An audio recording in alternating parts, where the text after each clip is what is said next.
So eGates is essentially a financial intermediation product that offers both traditional payments and fiat payments as well as crypto and digital assets, which I think is really interesting to be at that intersection and to enable both. Look, it's swizzy and bright and shiny, it isn't that great, but actually the investors want to know that you understand who your target market is, what your go-to-market strategy is, and that you have a solid plan to actually deliver once you get the investment as well. Patrzę, create back, what a fintech trends next. Just a fintech startup on VC side. All my dizzy every time around that I wanna fight. I wanna know all around fintech which I go. You can find your answers here. Hi, Sarah. Hi. Very welcome to meet you in VCT, Thank you. a startup conference. And I know that you are a CEO of startups which was established and invested by Ukrainians. Correct. How you get it here? And what you bring to here and what you now demotivated? Sure. So I'm now a fractional CEO of eGates, which has been founded by a number of Ukrainian founders who have founded a number of different ventures. And they are all dispersed everywhere. Some are in Warsaw, some are in Dubai, some are in the Netherlands, some are in Belgium. They're kind of everywhere. Ukrainians everywhere. Ukrainians everywhere, which has been fascinating working with people in all kinds of different geographies. And we found each other on LinkedIn. They were looking for someone to come and help them give some structure and credibility to the project as they were growing. And I have a background in fintech across both large established businesses and banks. So I worked at Barclays, initially in Barclay Card, their credit card business. And I know that you're ex-PayPal too. Correct, yes. And I was initially head of strategy for EMEA at PayPal, then global head of strategy. I led the spin-off from eBay in 2016, and then took on the general management of Central Eastern Europe, Middle East, and Africa. So the Ukraine was one of my markets then. Yes, so I was in PayPal for a number of years and then left there to join a couple of different startups, one in e-commerce, but most recently in fintech. Again, I am Canadian by birth, where there is also lots of Ukrainians. They were backed by SoftBank. It was called Clearco, doing revenue-based finance, and I set up and ran their European operations. Nowadays, what about your product? Can you give us like a short brief? Sure.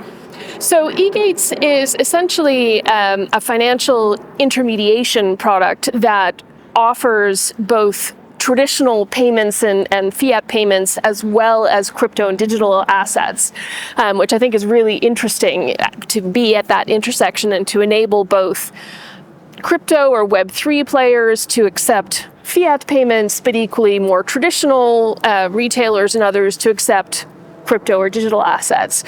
So I think it's quite a fascinating space. And how for you, when you choose this product, this startup, what was the main thing which motivated to start work with Ukrainian guys? What gave you like a point of trust? How they get it to you? Yes, exactly. No, I think, the team, it's quite a strong group of founders. As I say, they have a strong track record each individually of launching ventures that have expanded beyond the borders of the Ukraine or other markets. They also, as far as I can tell, have a very strong technical track record in terms of being able to build solid technical products, which obviously is very important in the fintech space. And they have real global ambitions as well. This wasn't about building something small. They thought global from day one, essentially. And can you characterize Ukrainians founders and maybe to tell us a little bit how we define between other founders? We work in different big companies. You have a very good experience and you can identify how work with Ukrainians. Well, it's interesting having, worked, as you say, in big companies, which tend to be, very structured, very, possibly a bit slow in some cases, but I've also worked in two other founder-led businesses, one with American founders, one with Canadian founders. And actually, I'd say there's probably more similarities between the Ukrainian and the Canadian and the American founder-led businesses in terms of founders are incredibly driven, want everything yesterday, perhaps lack a little bit of the structure and don't always appreciate the need for process rather than just get on and do. So I'm not sure that there is a huge difference between the Ukrainians and the others, although I will highlight again the fact that the aspiration was global from the day one. I was saddened, I have to say, when I worked with Canadian founders, because I always thought Canadians would be very global in their outlooks, but in fact, they built their product exclusively for North America and just assumed you could rinse and repeat in other markets, which is not, as you well know, how particularly Fintech doesn't work that way. And they were, they really struggled to get their minds around the fact that you couldn't just kind of lift and drop what you've done in the US and do here. So I've been very impressed by the fact that the founders are starting from that global mindset and thinking about multiple markets from the get-go. Your project eGates, now they cover it and I understood you closed some investment round. What's the kind of round it was? Seed round? Seed round. And we are looking to do a private sale of a token, looking to kind of kick that off in the next couple of weeks. And there'll be a big announcement, hopefully, at Web Summit in Lisboa in November. And looking at your background, do you have some advice for early stage startups where to find investors? Oh gosh, wow. It is definitely, I think, a big challenge today. The cycle has turned a lot. Clearco, my previous company, was backed by SoftBank. They came in, they wrote a check for $150 million and didn't get a board seat for $150 million. I don't think that's happening anymore. But that being said, I also, in addition to sitting on working for eGates, I also sit on the board of a venture capital trust here in the UK that invests in early stage startups and scale-ups as well. And I think, it's important to come to events like Sifted, start to build the relationships with the investors and understand kind of what the key criteria are that they are thinking about, and ensure that you're kind of tailoring your pitch deck to that, and not just on the, I think particularly in the tech world, we get a little focused on the technology and look, it's swizzy and bright and shiny and isn't that great? But actually the investors want to know that you understand who your target market is, what your go-to-market strategy is, and that you have a solid plan to actually deliver once you get the investment as well. Looking at your previous background of investment, when you work in investment company, what you was focused for to find like a unicorn startup? Yes. I'd love to think. What's the key point they must have? Well, I think the absolute fundamental is that product market fit. So actually solving a problem as opposed to being swizzy or pretty, that's probably, and that problem being relevant to a large enough market to make an ultimate unicorn is probably what you're looking for, I think, at the end of the day. Some few advice for Ukrainian startups. From your heart. From my heart. Well, I think I have to say, having now worked with the Ukrainians, I think the resilience of the Ukrainian people is astonishing. And that is absolutely essential to being successful in the startup world. So I think being able to use that as a foundation and their ability to kind of adapt and kind of, as I say, be resilient and succeed in spite of all the challenges, I think they're very well positioned to start very successful businesses. What will be the next step of your project? What kind of product you want to launch? What's the market you want to cover? So we are, as I mentioned, we're kind of bridging between Web3 or digital assets and traditional banking and payments.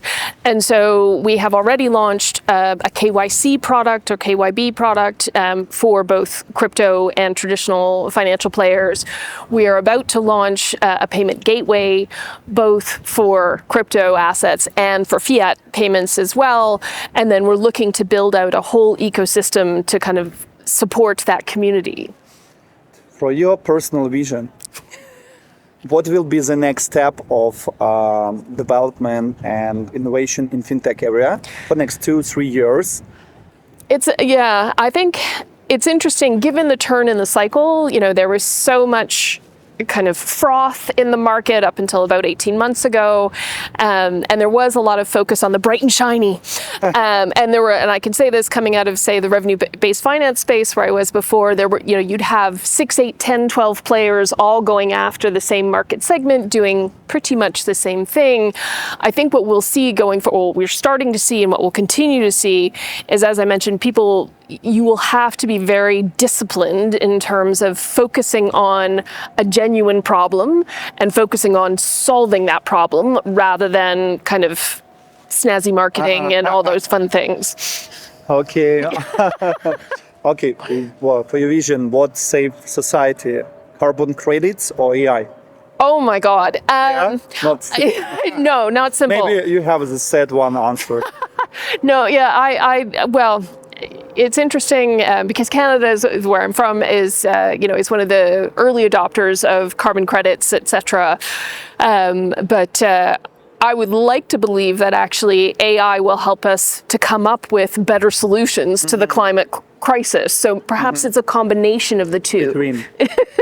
Very good answer. Yeah. Very interesting answer. Okay, and your personal vision, how AI can be implemented in fintech area? Because in real case, fintech and banking very sensitive. Yeah? Yes. It's very closed for database, transaction story, etc. around the clients. Yes, and I think it's interesting. I think AI has become one of those sexy terms, and whereas everyone was a fintech 3 years ago, now everyone's an AI startup and all those kinds of things. But actually, AI covers a variety of different technologies, and I think lying at the foundation of it all is big data and machine learning. And I think that has direct application to financial services and fintech, particularly around things like anti-money laundering and KYC, KYB, those kinds of fraud prevention. So I think we'll see a lot of use cases coming up in those areas. Your personal vision, what's the next trends or possible industries can be focused for technology, which startups can see or get at the first train? Yeah, can you recommend it for your vision? What will be the next trends of industries? Yeah, nowadays artificial intelligence, mainstream. Last year, Web3. Yes. A few years ago, crypto. Yeah, and what do you see will be next? Yeah, it's interesting. I think, if you look at some of the speakers they've had at Sifted over the last couple of days, obviously that intersection, I think, between climate tech and fintech seems to be very hot at the moment.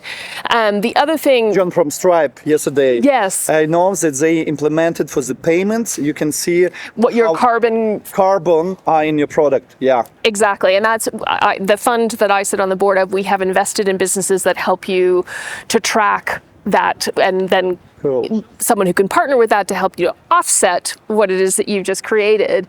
But I think the other big area, and it ties back to AI, is in healthcare, because there are so many health inequalities, and I think there is a huge potential to use data to be able to treat people more effectively. So I think we'll see more going into that space as well. I will be thanking you for your time. No, thank you for having me. And I wish from you to tell or wish something for Ukrainian startups from your heart. Well, from my heart, I wish them all the success in the world, because if there is a people who deserves success and prosperity, it has to be the Ukrainians, for sure. Thank you. No, thank you. Patrick, we had it back, what a fintech trends next. Just a fintech startup or VC side. All of my dizzy every time around that I wanna fight. I wanna know all around fintech which I go. You can find your answers here.